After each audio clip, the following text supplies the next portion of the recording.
DPRD Supian Haka terima puluhan pemilik kondotel Grentan saat unjuk rasa di DPRD Kalimantan Selatan. Warga Banjarmasin diingatkan waspada rob dan curah hujan tinggi. Gubernur Kalimantan Selatan Muhyiddin tegaskan tidak ada dana mengendap.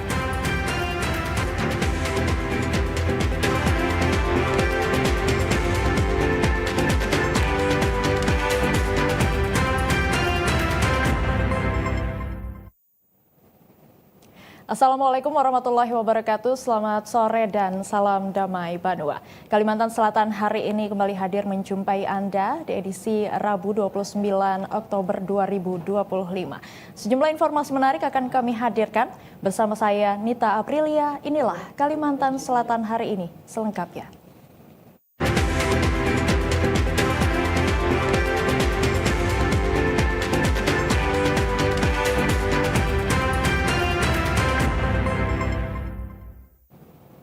Kami awali informasi hari ini, pemirsa, para pemilik kondotel Grentan mendatangi gedung DPRD Provinsi Kalimantan Selatan. Mereka menuntut kejelasan dan pengembalian hak yang hingga kini belum diselesaikan pihak pengelola. Dengan membawa spanduk dan berorasi di depan gedung DPRD Provinsi Kalimantan Selatan, para pemilik kondotel menyuarakan kekecewaan terhadap pihak Grentan atau PT BAS. Dalam orasinya, para pihak kondotel menyebutkan bahwa langkah mendatangi DPRD Provinsi Kalimantan Selatan merupakan upaya mendapatkan keadilan. Mereka berharap wakil rakyat dapat memfasilitasi penyelesaian sengketa antara pemilik dengan pihak PT BAS. Para pemilik kondotel menegaskan mereka bukan hanya sekedar pembeli, tetapi juga sebagai pemilik, serta menuntut pencabutan perizinan Grentan karena tidak ada izin dari pemilik kondotel.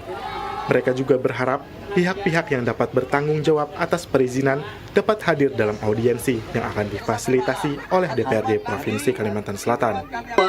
DPRD Provinsi Kalimantan Selatan akan ada follow up berupa audiensi. Nah, dari saya masukannya adalah undang pihak-pihak yang bisa memberikan sebuah tanggung jawab atau keputusan, pengambil keputusan. Misal, di sini kami lokusnya adalah perizinan. Jadi Dinas Perizinan Provinsi datang, BPN datang, DPMPTSP Kabupaten Banjar diundang, kemudian Direktur PT BAS, Direktur PT BGS, nah itu diundang. Kami memberikan kuasa dulu sampai dengan Juni 2024, 24 tuh ya. Setelah itu dikuasai sepihak tanpa izin pemilik dan legalitas Hotel Grentan itu tidak lengkap sebagaimana mestinya. Dia sudah diundang bersama kami ke Dinas Perizinan Kalsel, namun sampai saat ini tidak kunjung diselesaikan. Sehingga kesimpulannya, Grentan itu beroperasi tanpa izin selengkapnya. Aksi berjalan dengan tertib dan mendapat pengawalan dari aparat kepolisian. Para pemilik berharap langkah mereka mendatangi DPRD Provinsi Kalimantan Selatan menjadi titik terang atas persoalan yang mereka alami bertahun-tahun. Sementara itu, Saudara, Ketua DPRD Provinsi Kalimantan Selatan Supian Haka tanggapi aspirasi pemilik kondotel Grentan yang sebelumnya bernama Grand Banua di depan kantor DPRD Provinsi Kalimantan Selatan. Supian Haka menegaskan akan menindaklanjuti aspirasi pemilik kondotel, terutama yang berkaitan dengan hak-hak mereka. Ketua DPRD Provinsi Kalimantan Selatan Supian Haka menanggapi aspirasi para pemilik kondotel Grentan yang sebelumnya bernama Grand Aston Banua saat unjuk rasa menuntut hak kepemilikan dan penyelesaian permasalahan yang semakin berlarut di depan kantor DPRD Provinsi Kalimantan Selatan. Supian Haka menegaskan akan menindaklanjuti aspirasi pemilik kondotel, terutama terkait perlindungan hak-hak pemilik. Menurutnya, persoalan antara pemilik unit kondotel dan pihak pengelola Grentan yakni PT Banua Anugerah Sejahtera atau BAS harus diselesaikan secara terbuka dan kedua belah pihak harus mengedepankan asas keadilan dan kepastian hukum. Dirinya yakin kasus ini bisa diselesaikan. Satu pihak, kedua belah pihak, supaya jelas tentang bernegara. Kami sebagai rakyat, tanpa kalian tidak mungkin kami bisa duduk di sini. bagaimanapun pasti bisa diselesaikan. Tidak bisa. Amin. Yang penting jangan ada salah satu dibebankan, jangan salah satu dikecilkan, jangan salah satu ada yang terlindas. Itu kami sudah membaca semuanya tadi malam, kami pelajari sampai jam 2. Lillahi ta'ala. Insyaallah ada yang salah lagi, saya cepat mungkin. Lagi anak ada ini binaan saya semua. Lillahi ta'ala tidak ada unsur politik yang saya menyuruh menemui. Nah, Anda khususnya murni kepada aspirasi yang ditemukan di lapangan. Sebelumnya, pemilik kondotel Grentan ini telah melakukan aksi unjuk rasa, namun aspirasi tersebut tidak membuahkan hasil. Para pemilik kondotel yang sebelumnya melakukan perikatan jual beli melalui manajemen Grand Aston Banua bertekad akan terus berupaya mengambil hak mereka. Sementara proses hukum atas laporan polisi yang dilakukan pemilik kondotel juga sudah bergulir di kepolisian. Kita beralih ke informasi lain, pemirsa, masyarakat Kota Banjarmasin diminta untuk mewaspadai curah hujan tinggi yang berbarengan dengan banjir rob di fase ketiga. Fase ketiga air pasang rob terjadi hingga 31 Desember mendatang dengan ketinggian air mencapai 2,8 meter di atas permukaan laut. Masuk pada musim penghujan dengan intensitas hujan sedang hingga hujan petir di seluruh wilayah Kota Banjarmasin hingga akhir bulan Oktober mendatang, Kepala BPBD Kota Banjarmasin Husi Tamrin meminta masyarakat untuk meningkatkan kewaspadaan. Mengingat musim penghujan juga berbarengan dengan tinggi air pasang rob di fase ketiga yang terjadi hingga akhir bulan mendatang dengan ketinggian 2,7 hingga 2,8 meter di atas permukaan laut. Dari pemetaan wilayah, air pasang rob rentan terjadi di wilayah pesisir sungai Kecamatan Banjarmasin Barat, di antaranya Kelurahan Pelambuan, Teluk Dalam, Belitung Utara, Kuin Cerucuk, dan Jafri Jamjam. Wilayah lainnya yakni Banjarmasin Timur yang juga masuk dalam perbatasan dengan Kabupaten Banjar, dengan air kiriman dari wilayah hulu, di antaranya Kelurahan Sungai Lulut, Pemurus Luar, Pemurus Dalam, dan Pengambangan. Pantauan tim TRC BPBD di daerah aliran sungai yang berbatasan juga terpantau mengalami perubahan warna air keruh, yang menandakan kenaikan debit air kiriman dari wilayah hulu bagian sungai. Langkah antisipasi utama masyarakat yang bermukim di wilayah pesisir sungai untuk memperhatikan arus listrik, barang berharga, dan juga membersihkan potensi sampah yang menutup saluran air dan sungai.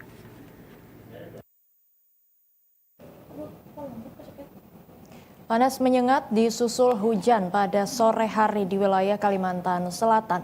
BMKG Kalimantan Selatan sebut adanya dinamika atmosfer yang labil. Masyarakat diminta meningkatkan kewaspadaan terhadap perubahan cuaca mendadak. Masyarakat Kalimantan Selatan dalam beberapa waktu terakhir merasakan perubahan cuaca ekstrim yang membingungkan. Suhu udara sangat panas menyengat di siang hari, namun tiba-tiba disusul hujan lebat disertai petir dan angin kencang pada sore atau malam hari. Badan Meteorologi, Klimatologi, dan Geofisika BMKG Stasiun Klimatologi Kalsel menerangkan, meskipun panas menyengat dominan di siang hari disusul hujan pada sore hari, fenomena ini menunjukkan adanya dinamika atmosfer yang labil. Ketika suhu permukaan bumi sangat tinggi akibat panas menyengat, proses penguapan akan berlangsung masif. Uap air yang melimpah ini kemudian membentuk awan-awan konvektif secara cepat yang berpotensi menghasilkan hujan sedang hingga lebat yang disertai kilat atau petir dan angin kencang dalam waktu singkat. Staf Data dan Informasi Stasiun Klimatologi Kalsel, Maulani Septiadi, mengatakan hujan terjadi karena adanya bibit siklon di Filipina, pola siklonik di utara Kalimantan, dan belokan angin menyebabkan terjadinya hujan lebat di hampir di seluruh wilayah Kalsel. Kita memang sudah mengeluarkan rilis bahwa musim hujan sudah dari bulan September ya. Pengaruhnya yaitu ketika musim hujan, jika memang awan sudah terbentuk, artinya ada pengurangan curah hujan di bulan Oktober sampai November. Ada kemungkinan pengurangan curah hujan di musim hujan ini. Sementara terkait suhu panas ketika siang hari, dipengaruhi dua faktor, yakni gerak semu matahari dan muson Australia yang diperkirakan akan bertahan hingga awal November mendatang. Masyarakat diminta meningkatkan kewaspadaan terhadap perubahan cuaca mendadak, terutama potensi bencana hidrometeorologi seperti banjir dan angin kencang yang bisa terjadi setelah panas ekstrim. Pemirsa, Gubernur Kalimantan Selatan tegaskan tidak ada dana mengendap di Bank Kalsel. Informasinya akan kami hadirkan usai jeda. Tetaplah bersama kami.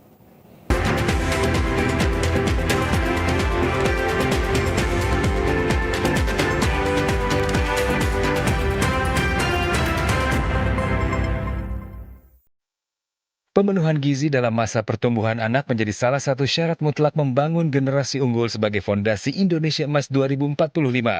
Program makan bergizi gratis yang digagas Presiden Prabowo Subianto merupakan langkah konkret pemerintah untuk mendongkrak kualitas sumber daya manusia menuju Indonesia Emas 2045. Program makan bergizi gratis memastikan setiap anak mendapatkan akses terhadap makanan bergizi dan memiliki kesempatan tumbuh sehat serta cerdas. Ditargetkan ada 82,9 juta penerima manfaat program makan bergizi gratis, terdiri dari anak-anak, ibu hamil, dan ibu menyusui. Makan bergizi gratis, ciptakan generasi unggul untuk Indonesia Emas 2045.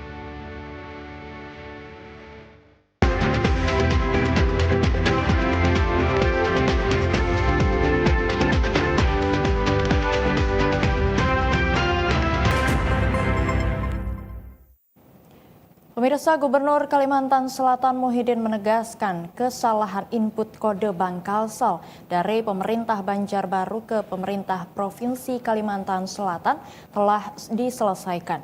Selain itu, ada dana 5,1 triliun yang ada bukan dana yang mengendap namun kas daerah yang digunakan untuk pembayaran kegiatan pembangunan di Provinsi Kalimantan Selatan. Adanya berita endapan dana 5,1 triliun yang semua masuk kode akun Kota Banjarbaru telah diluruskan Bank Kalsel masuk kode akun pemerintah Provinsi Kalimantan Selatan. Dana yang dimaksud menurut Gubernur Kalimantan Selatan Muhyiddin bukan dana yang diendapkan, tetapi dana kas daerah yang digunakan untuk pembayaran berbagai program pembangunan dijalankan.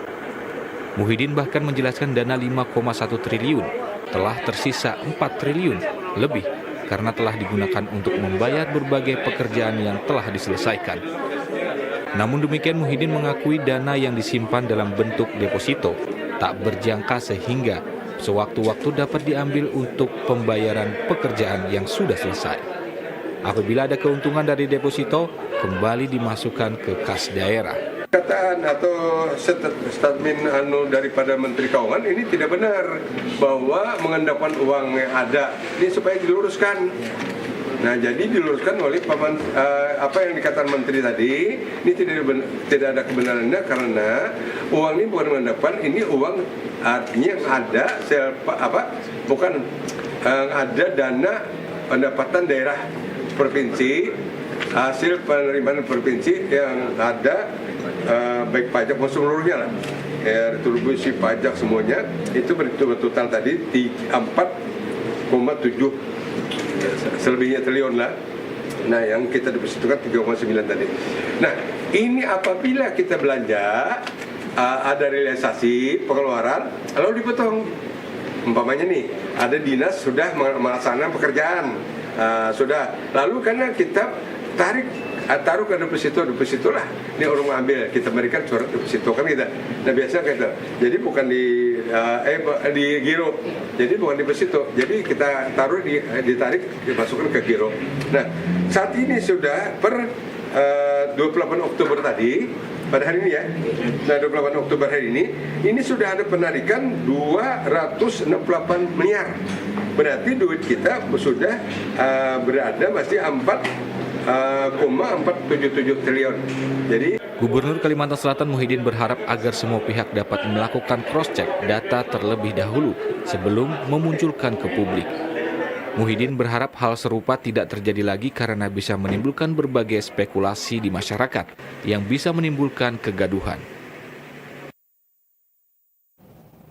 Pemirsa, rumah tahanan baru di Makopolres Banjar, Kalimantan Selatan. Bupati Banjar Saidi Mansur dan Kapolres Banjar menyebutkan rutan dengan fasilitas modern dengan kapasitas hingga 120 tahanan ini diharapkan menjadi wujud nyata peningkatan pelayanan dan pengawasan secara lebih humanis.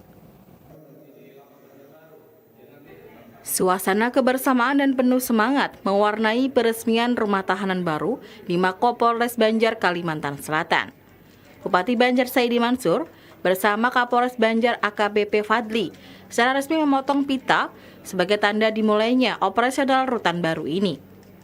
Rutan baru yang diklaim sebagai salah satu dengan fasilitas terbaik di wilayah Kalimantan Selatan dilengkapi berbagai ruang tahanan, mulai dari tahanan laki-laki dewasa, perempuan, anak-anak, hingga tahanan propam dengan kapasitas mencapai 120 orang. Keberadaan rutan baru ini menjadi simbol sinergi kolaborasi antara Polri dan pemerintah Kabupaten Banjar dalam mewujudkan pelayanan publik yang aman, humanis, serta berkeadilan bagi seluruh masyarakat. Pertama mengucapkan terima kasih dan apresiasi yang setinggi-tingginya kepada Polres Banjar, dan tentu ini juga respon baik dari pemerintah Kabupaten Banjar yang berlangsungnya rutan yang baru. Tentu ini juga komitmen besar untuk pelayanan publik, pelayanan yang ada di Polres Banjar. Kami juga berharap ini juga dimantap dengan sebaik-baiknya. Itu kita ketahui tadi dilihat secara visual bahwa rutan ini juga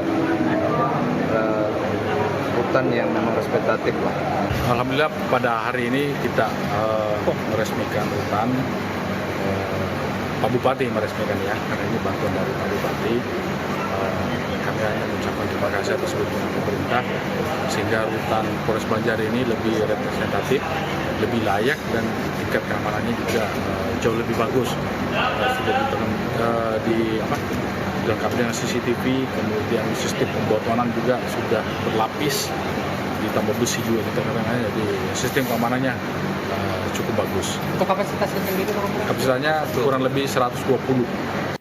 Pembangunan rutan Mako Polres Banjar ini dilaksanakan sejak tahun 2024 dengan sumber pendanaan berasal dari anggaran pendapatan dan belanja daerah atau APBD tahun 2024. Dengan diresmikannya rutan baru ini, diharapkan pelayanan dan pengawasan terhadap para tahanan dapat berjalan lebih optimal dan sesuai dengan standar kemanusiaan yang berlaku. Pemirsa, berikut kita ikuti laporan informasi lalu lintas dari 13 kabupaten kota di Kalimantan Selatan, kerjasama TVRI dengan Direktorat Lalu Lintas Polda Kalimantan Selatan. Dan laporan hari ini akan disampaikan oleh Bribda Natalia dari Satlantas Polres Hulu Sungai Selatan.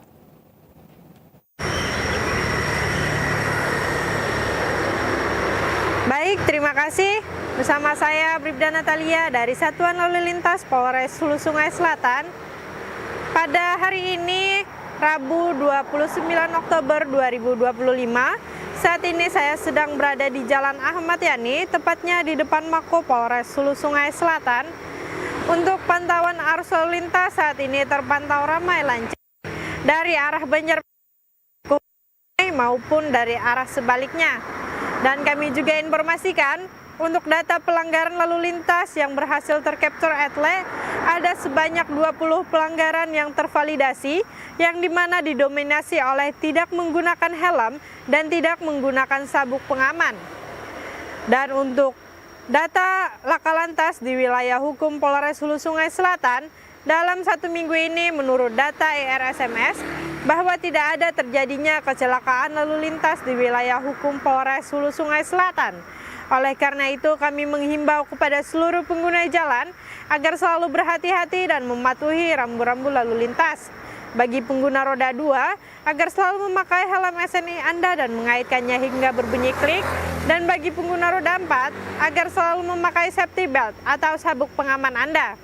Dan kami juga mengucapkan terima kasih kepada seluruh pengguna jalan yang telah mematuhi rambu-rambu lalu lintas dan mematuhi arahan petugas di lapangan. Polantas Banua, presisi, modern, dekat, dan bersahabat. Pemirsa, usai jeda kami akan hadirkan informasi terkait peringatan perayaan Hari Sumpah Pemuda di atas kapal pinisi. Seperti apa informasinya? Kita akan ikuti usai jeda, tetaplah bersama kami.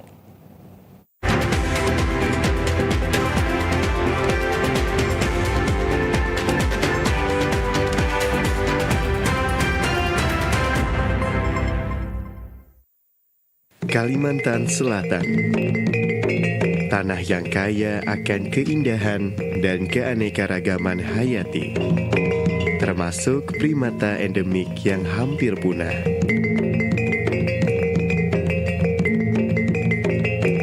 Rimbunnya hutan mangrove, hidup bekantan yang kini semakin terancam.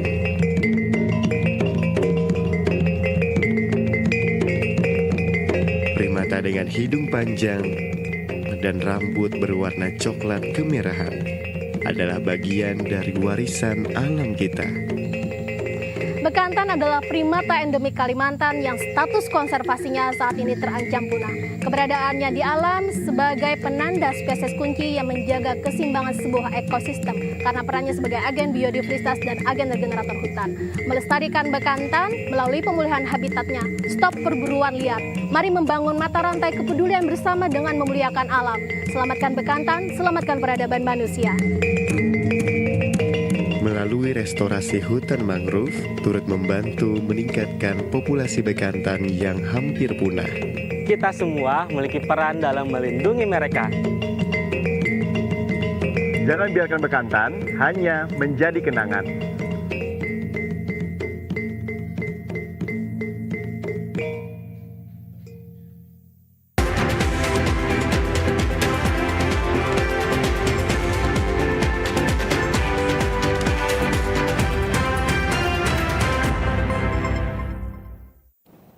Terima kasih Anda masih bersama kami. Pemirsa, peringatan Hari Sumpah Pemuda ke-97 di Kota Banjarmasin digelar dengan cara yang tidak biasa. Dengan menyanyikan lagu kebangsaan Indonesia Raya 3 stansa di atas geladak kapal pinisi di tengah gerimis menjadi simbol semangat kebangsaan dan persatuan generasi muda di Indonesia. Dengan latar belakang Sungai Martapura dan langit kelabu dan hujan gerimis, para pemuda dan pelajar berdiri tegap di atas geladak kapal pinisi yang berlabuh di Sungai Martapura. Dengan penuh penghayatan, menyanyikan lagu kebangsaan Indonesia Raya 3 stanza. Kegiatan ini menjadi simbol anak muda perspektif Kota Banjarmasin yang berkolaborasi dengan Yayasan W.R. Supratman untuk menjiwai makna Hari Sumpah Pemuda. Ketua Umum Perspektif Ananda Jelita mengatakan, kegiatan ini digagas Organisasi Pemuda Banjarmasin Perspektif dengan Yayasan W.R. Supratman sebagai bentuk kolaborasi dan refleksi terhadap nilai-nilai perjuangan yang diwariskan oleh pencipta lagu kebangsaan Indonesia Raya. Lantunan lagu kebangsaan yang menggema di tengah cuaca mendung menjadi pembakar semangat para pemuda untuk terus menjadi garda terdepan dalam pembangunan bangsa dan negara. 3 stanza Indonesia Raya dinyanyikan sebagai bentuk penghormatan kepada perjuangan para pendahulu bangsa dan pengingat agar semangat nasionalisme tetap menyala di dada generasi muda. Semangat kebersamaan yang terjalin di atas kapal pinisi menjadi simbol bahwa meski berbeda latar belakang, para pemuda Indonesia tetap bersatu membawa semangat 1928 ke masa kini. Dalam rangka Sumpah Pemuda, kami dari Organisasi Kepemudaan Perspektif sedang merayakan dan memperingati Hari Sumpah Pemuda ini dengan kegiatan menyanyikan lagu Indonesia Raya 3 stanza. Jadi kegiatan ini bertujuan agar semangat dan juga identitas dari Sumpah Pemuda ini tidak hilang. Jadi saya mengajak teman-teman organisasi saya untuk terlibat dalam kegiatan ini. Yang pasti harapan kami sebagai anak muda dari Kota Banjarmasin, semoga para pemuda-pemudi di Kota Banjarmasin ini bisa berkolaborasi dengan baik, saling bantu-membantu dalam hal yang berdampak. Semua hal itu berkesinambungan demi Banjarmasin yang maju dan Ananda Jelita menambahkan, menyanyikan lagu kebangsaan Indonesia Raya menjadi refleksi singkat tentang makna Sumpah Pemuda. Dalam suasana hikmat, pesan-pesan kebangsaan agar semangat persatuan terus dijaga di tengah keberagaman bangsa Indonesia. Peringatan Hari Sumpah Pemuda di atas kapal pinisi menjadi momentum penting bagi generasi muda untuk terus menjaga semangat persatuan, memperkuat kolaborasi, dan meneguhkan tekad menjadi garda terdepan dalam membangun bangsa dan negara.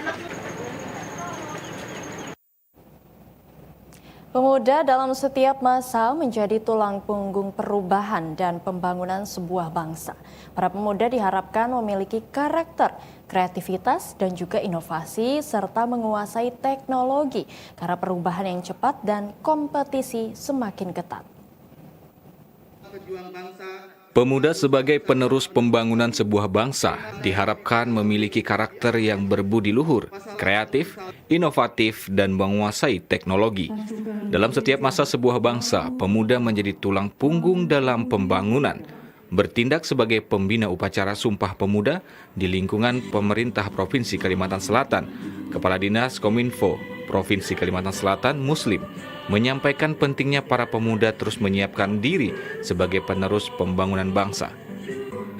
Terlebih di masa sekarang yang penuh dengan kompetisi yang ketat. Sementara itu, Kepala Dinas Pemuda dan Olahraga Provinsi Kalimantan Selatan, Febriadin Hafiz, menyampaikan pemuda harus tetap menjaga persatuan dan kesatuan bangsa, menjadi pelopor dalam kehidupan berbangsa dan bernegara, menjaga solidaritas dalam setiap langkah, selain itu mengikuti setiap perkembangan, karena bila tidak mengikuti perubahan bisa saja tergilas. Tetap bisa mengembangkan dirinya, bagaimana semangat yang ada di dalam persatuan dan persatuan tetap kita jaga dengan dinamika kebangsaan seperti yang ada saat ini. Kita berharap pemuda menunjukkan seperti halnya di masa lalu, bahwa pemudalah yang menjadi tulang punggung perjuangan. Anak-anak mudalah yang membuat bangsa ini bisa merdeka. Dalam kesempatan ini, para pemuda yang mengikuti upacara Sumpah Pemuda juga berpakaian berbagai daerah yang ada di Indonesia sebagai bukti nilai-nilai pelestarian nilai-nilai suku, bahasa dan budaya yang berbeda namun tetap bersatu dalam nilai-nilai kebangsaan yang kuat untuk Negara Kesatuan Republik Indonesia.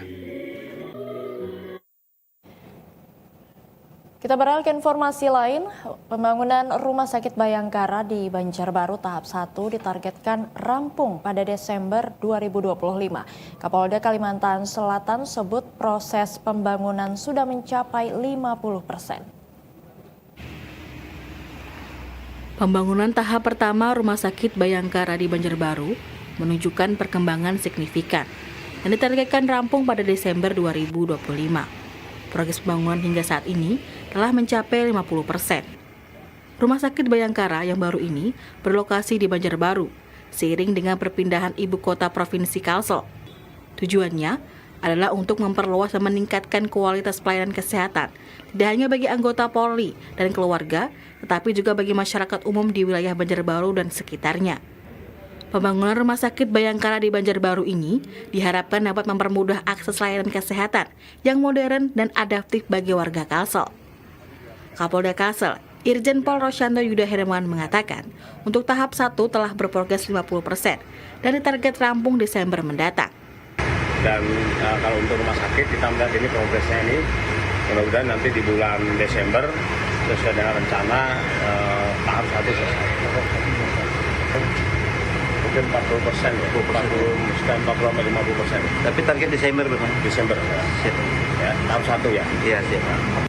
Selain meninjau pembangunan rumah sakit, Kapolda juga memastikan pemasangan alat pencucian tray atau ompreng di SPPG milik Polda Kalsel. Pemasangan ini sebagai bagian dari upaya menjaga kebersihan dan higienitas alat makan. Diharapkan pelayanan kepada masyarakat, baik dari sisi kesehatan maupun fasilitas pendukung lainnya.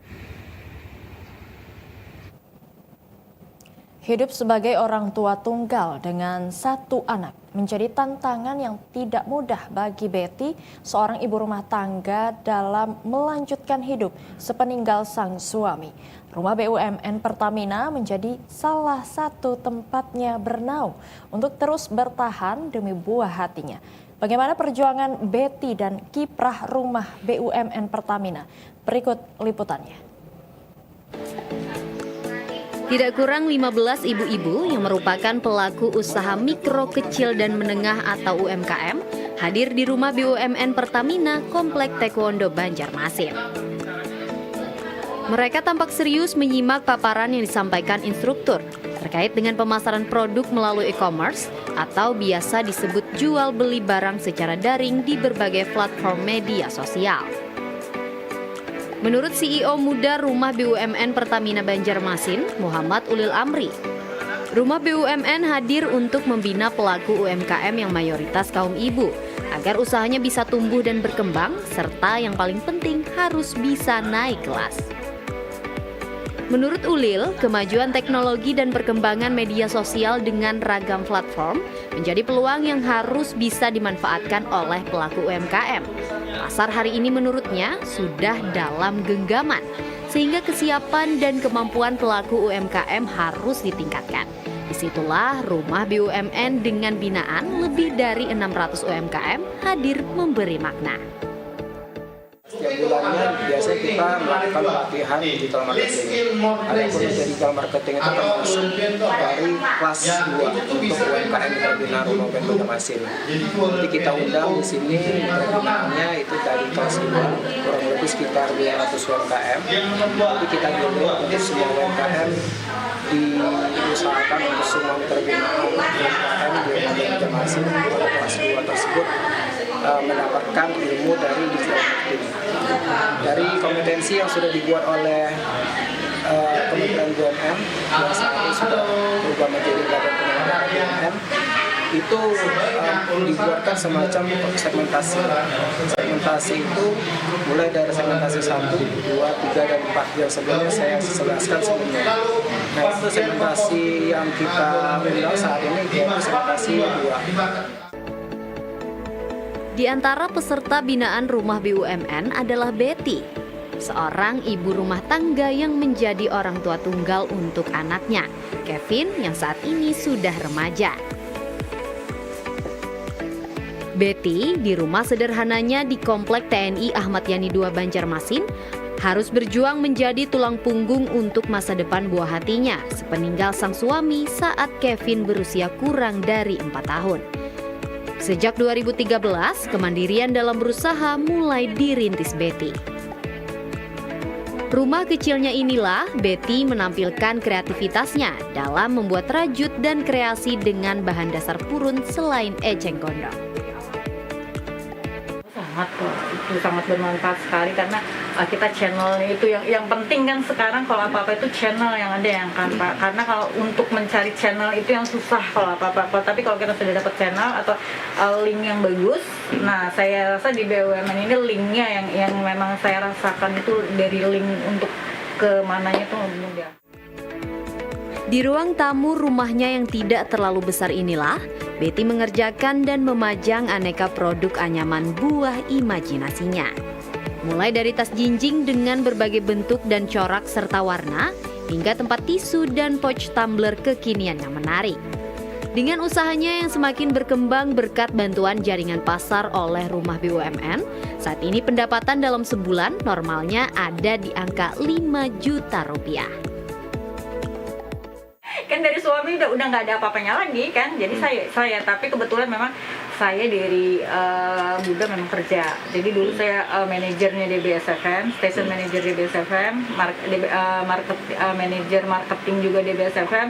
Jadi kayaknya kalau untuk jalan itu saya nggak meraba-raba lagi gitu loh, jadi tinggal kekuatan hati saya bagaimana ini menjadikan ini anak itu aja. Sampai sekarang Pak, karena tujuan saya memang satu, ini harus menjadikan anak saya itu, jadi itulah yang semangat saya sampai sekarang. Jadi saya kalau misalnya walaupun pasaran apapun saya tidak peduli gitu, yang penting saya kerja gitu. Betty hanya salah satu cerita sukses binaan Rumah BUMN Banjarmasin. Pendampingan yang serius dan penguatan SDM, menurut instruktur Rumah BUMN, Fajar Rizky Rahman, merupakan hal penting yang dibutuhkan Betty dan pelaku UMKM lainnya. Selama ini mereka hanya berjalan sendiri dan nyaris hanya belajar secara otodidak dalam menjangkau pasar. Karena menurut Rizky, produk yang baik tanpa strategi dalam penjualan dan menjangkau pasar juga tidak berdampak banyak di era teknologi saat ini. Programnya UMKM kita di Banjarmasin itu kebanyakan ya teman-teman itu atau ibu-ibu, bapak-bapak itu pintar bikin produk tapi bingung gimana cara memasarkannya. Lewat Instagram, lewat Facebook kan bisa, tapi mereka belum mengetahui caranya bagaimana cara menjualnya lewat situ. Jadi itu makanya kita kan kerjasama sama Rumah BUMN, kita belajar bagaimana caranya digital marketing atau memasarkan produk kita melalui digital. Rata-rata UMKM di Banjarmasin itu tuh mereka tuh jalannya sendiri-sendiri ataupun ada kelompoknya tapi terbatas cuma di grup WA biasanya. Sedangkan kan sekarang ini kan platformnya banyak.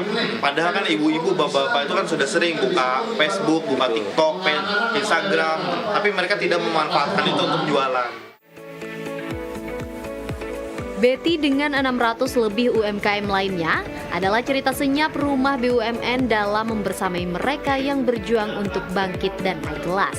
UMKM sebagai sektor usaha yang terbukti mampu bertahan di tengah krisis dan pandemi menjadi pilar penting dalam kemandirian ekonomi masyarakat yang sejalan dengan asta cita kedua pemerintah.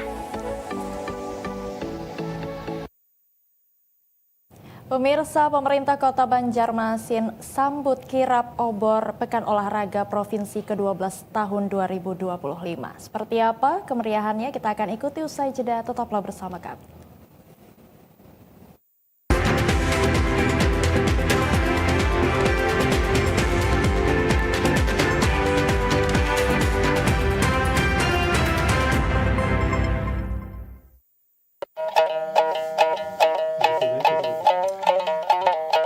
Selamat datang di Kalimantan nan kaya. Sebuah tanah idaman yang indah bagai permata Katulistiwa. Mari kita mengenal karya seni yang melambangkan keelokan. Beberapa batu yang ada sedikit sugestinya, pertama itu berlian untuk kesucian. Yang kedua itu batu akik untuk kesehatan. Yang ketiga jamrud kebijaksanaan. Yang empat batu safir itu kemakmuran.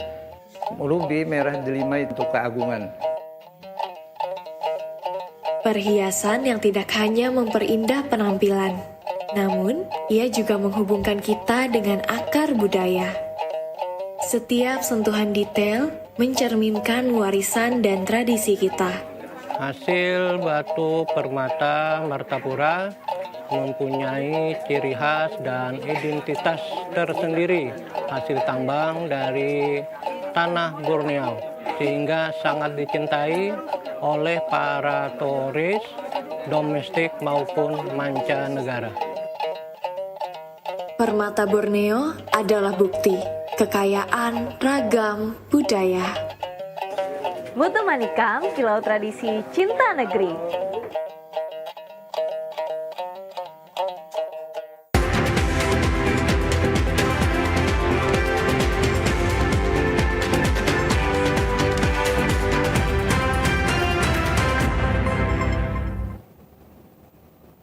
Anda kembali menyaksikan Kalimantan Selatan hari ini. Pemirsa, Badan Pengawas Pemilihan Umum Bawaslu Kabupaten Hulu Sungai Selatan gelar penguatan kelembagaan pengawasan. Kegiatan ini berlangsung di kawasan wisata alam Loksado dengan menghadirkan beberapa unsur termasuk pemerintah daerah. Kegiatan yang melibatkan berbagai elemen masyarakat yang berlangsung di All Outbound Loksado ini bertujuan untuk menerima masukan tentang penyelenggaraan pemilu mendatang yang diharapkan bisa lebih baik.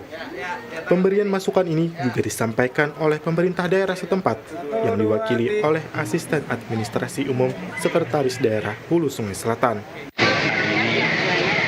Terkait dengan penguatan kelembagaan Bawaslu di Kabupaten Hulu Sungai Selatan. Ini dalam rangka menguatkan lembaga Bawaslu dalam hal pemilihan umum. Mana kita harapkan nantinya lembaga Bawaslu yang ada di Kabupaten Hulu Sungai Selatan ini mempunyai kualitas yang prima, yang bisa melaksanakan pengawasan dalam pelaksanaan pemilu yang sifatnya jurdil.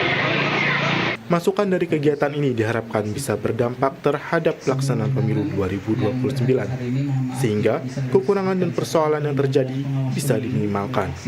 Iwan Sanusi, TVRI, Kalimantan Selatan.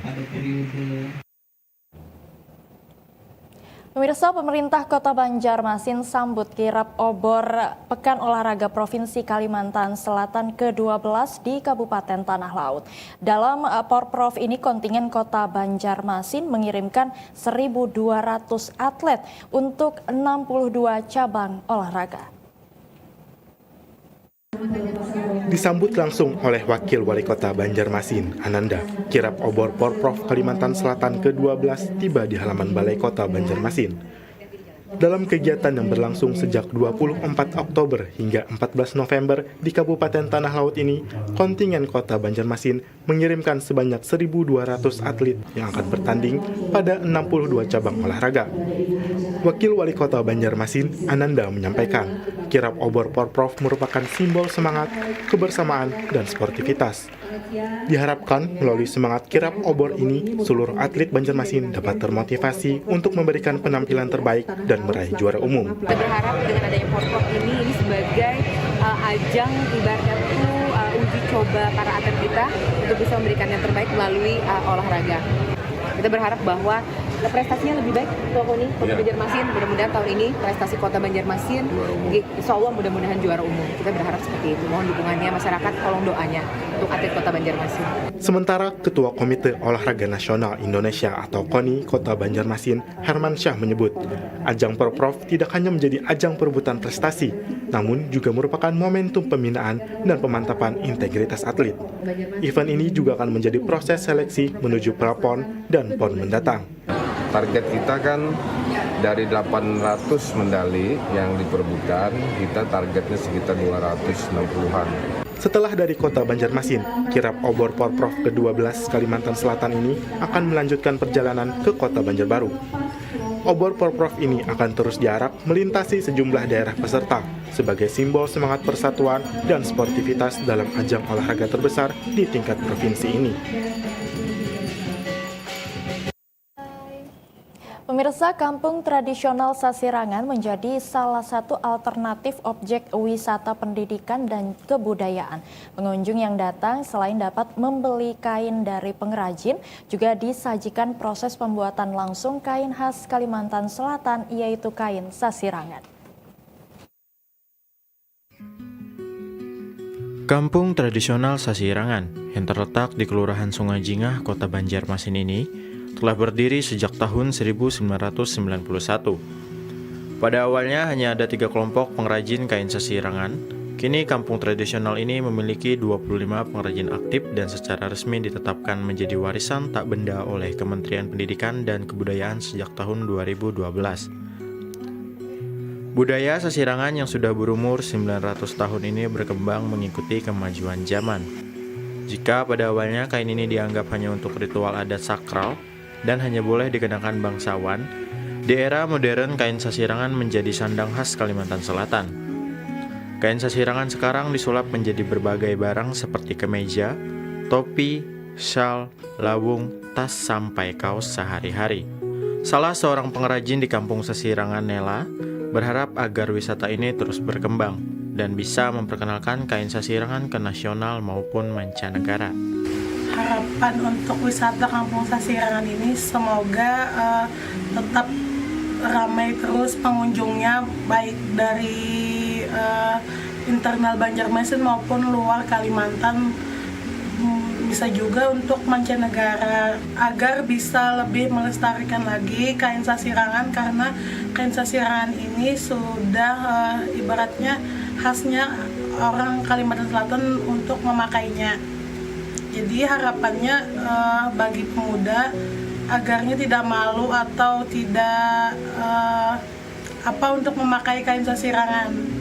Kain Sasirangan kaya akan motif, diantaranya iris budak, turun dayang, bintang bahambur, bayam raja, daun jaruju, jajumput, dan masih banyak lainnya. Bukan hanya sekedar motif, tetapi bentuk dan setiap warnanya memiliki makna tersendiri.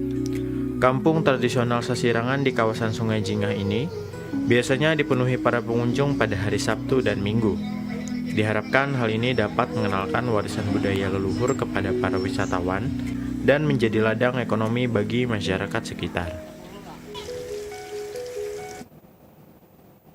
Guna menumbuhkan kepedulian lingkungan, anak-anak usia dini di Desa Paau, Kecamatan Aranio, Kabupaten Banjar diajak untuk belajar cara mengelola sampah dengan bijak sambil berkreasi membuat ekobrik yang juga diisi lomba mewarnai dengan tema lingkungan. Suasana penuh keceriaan. Tawa anak-anak berpadu dengan semangat para relawan dari komunitas kerelawanan Borneo Mengabdi yang mengadakan kegiatan edukasi ekobrik dan mewarnai bersama anak-anak di KB Permata Bunda, Desa Paau, Kecamatan Aranio, Kabupaten Banjar. Melalui kegiatan yang dilaksanakan ini, anak-anak diajak untuk belajar mengenal jenis-jenis sampah serta memahami pentingnya mengurangi penggunaan plastik sekali pakai. Mereka juga belajar membuat ekobrik, yaitu botol plastik yang diisi dengan sampah anorganik non-biodegradable seperti plastik kemasan yang nantinya dapat dimanfaatkan menjadi bahan bangunan ramah lingkungan. Selain edukasi, kegiatan juga diisi dengan lomba mewarnai bertema lingkungan dan kebersihan.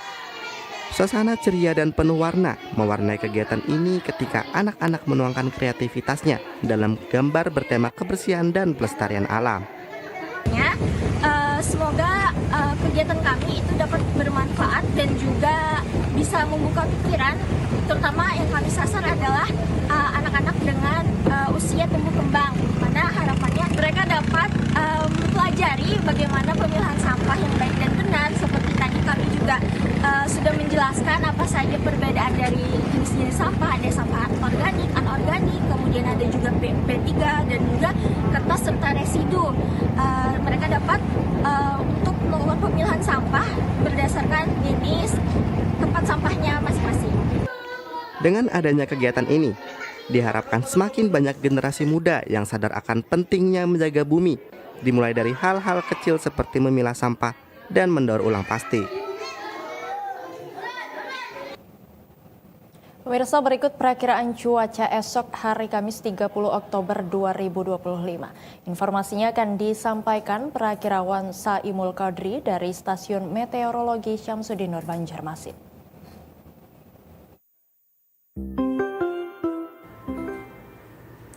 Halo Sobat Cuaca, jumpa lagi bersama saya Saimul Qadri dalam tayangan update perakiraan cuaca wilayah Kalimantan Selatan yang berlaku Kamis 30 Oktober 2025. Berikut informasinya. Cuaca, berdasarkan perakiraan dinamika atmosfer terkini, terdapat dua sistem aktif di sekitar wilayah Indonesia, yakni sirkulasi siklonik di Laut Cina Selatan dan juga Filipina, serta terdapat juga sirkulasi siklonik di selatan Kalimantan Tengah yang menyebabkan daerah belokan angin atau sirlen di wilayah Kalimantan Selatan yang mendukung masifnya pertumbuhan awan di wilayah tersebut. Angin pada lapisan 3000 feet di wilayah Kalimantan Selatan dominan bertiup dari arah barat hingga timur laut dengan kecepatan 9 hingga 14 knot. Pada esok hari, angin permukaan di wilayah Kalimantan Selatan secara umum bertiup dari arah timur laut hingga selatan dengan kecepatan 5 hingga 25 km per jam. Untuk suhu udara berkisar antara 23 hingga 31 derajat Celcius dan nilai kelembaban berkisar antara 63 hingga 98%. Untuk kondisi cuaca esok hari, secara umum diperkirakan berawan di seluruh wilayah kota atau kabupaten di Kalimantan Selatan. Kita beralih ke siang hari, terdapat potensi hujan sedang hingga lebat di seluruh wilayah Kalimantan Selatan. Untuk itu kami himbau kepada masyarakat tetap waspada, potensi hujan sedang hingga lebat disertai petir dan angin kencang di wilayah Kabupaten Barito Kuala, Tapin, Hulu Sungai Selatan, Hulu Sungai Tengah, Hulu Sungai Utara, Balangan, Tabalong, dan sekitarnya.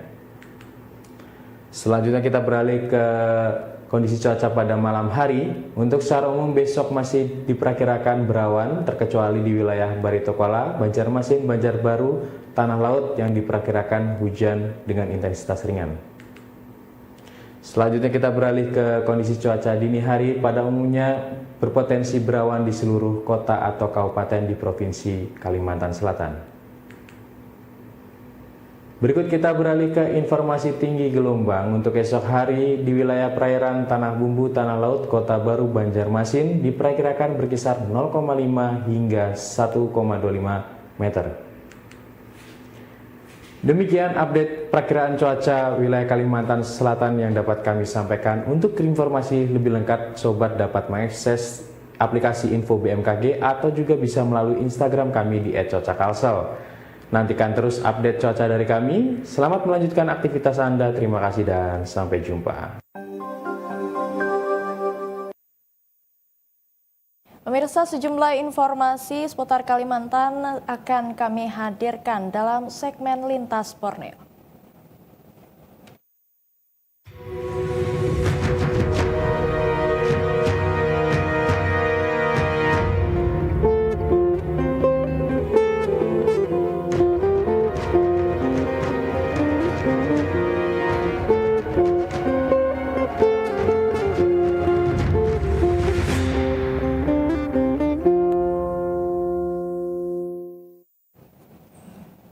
Kami awali informasi Lintas Borneo dari Kalimantan Tengah, pemirsa. Selama 3 bulan terakhir yang memasuki musim pancaroba, infeksi saluran pernapasan akut mendominasi pasien yang berobat di Puskesmas Jekan Raya, Kota Palangkaraya.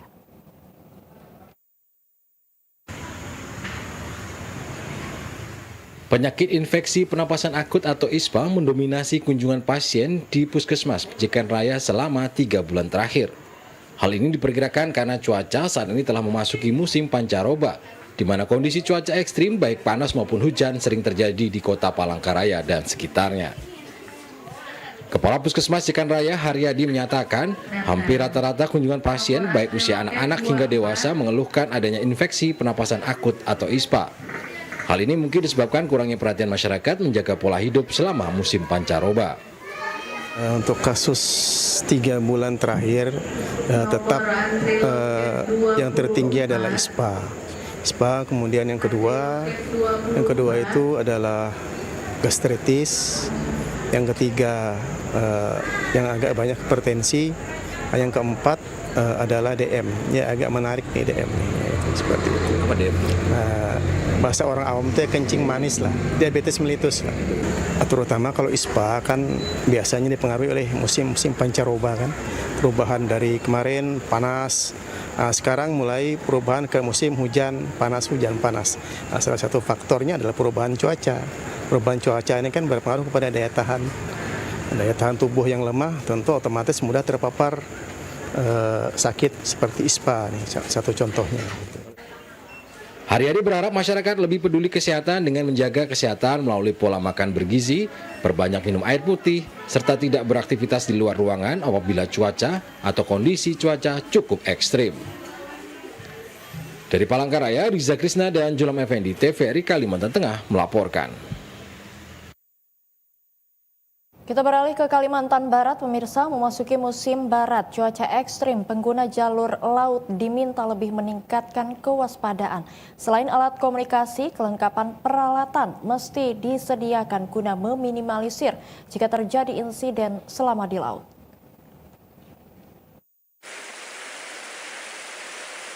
Cuaca ekstrim diperkirakan masih terjadi di beberapa hari ke depan, berupa hujan disertai angin kencang dan tinggi gelombang di perairan Ketapang dan sekitarnya.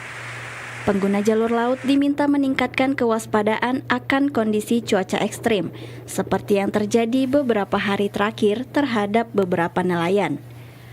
Koordinator Pos SAR Ketapang Ayub mengatakan, dilihat dari beberapa kejadian, cuaca ekstrim masih terjadi di Ketapang dan sekitarnya.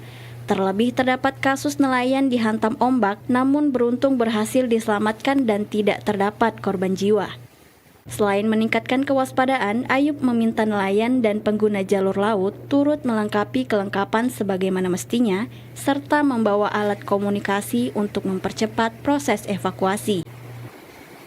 Ketapang dan sekitarnya ini untuk saat ini memang memasuki musim yang sangat ekstrim ya, karena ada beberapa kasus yang kami hadapi di sekitaran Muara di sana. Ada lebih kurang 2-3 meter ombak itu menghantam beberapa nelayan, dan alhamdulillahnya nelayan ini sudah pernah kita himbau agar membawa HP untuk bisa segera menghubungi kita agar bisa respon kita cepat untuk mengejar nelayan tadi. Koordinator Possar Ketapang Ayub menambahkan, selain di laut dan muara, masyarakat pesisir turut mesti berhati-hati dengan pasang air yang terjadi secara tiba-tiba akibat cuaca ekstrim yang terjadi di Ketapang.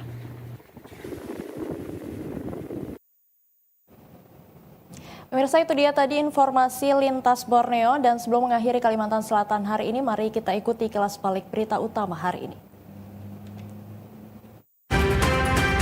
DPRD Supian HK terima puluhan pemilik kondotel Grentan saat unjuk rasa di DPRD Kalimantan Selatan.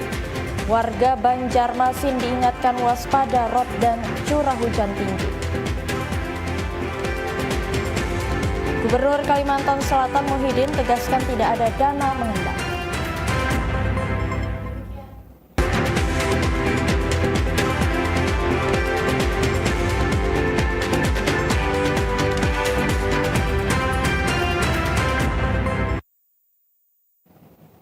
Pemirsa, usai sudah perjumpaan kita dalam Kalimantan Selatan hari ini. Saya Nita Aprilia, mewakili kerabat kerja yang bertugas, mengucapkan terima kasih atas seluruh perhatian Anda. Wassalamualaikum warahmatullahi wabarakatuh, selamat sore dan salam damai Banua.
Taman Nasional Tanjung Puting. Disinilah lokasi kami tinggal dan hidup. Hutan hujan tropis di Kalimantan adalah rumah bagi kami, orang utan. Orang utan ini adalah yang satu-satunya peninggalan nenek moyang kita, dan sangat disayangkan apabila kita tidak melindungi dan mengetahui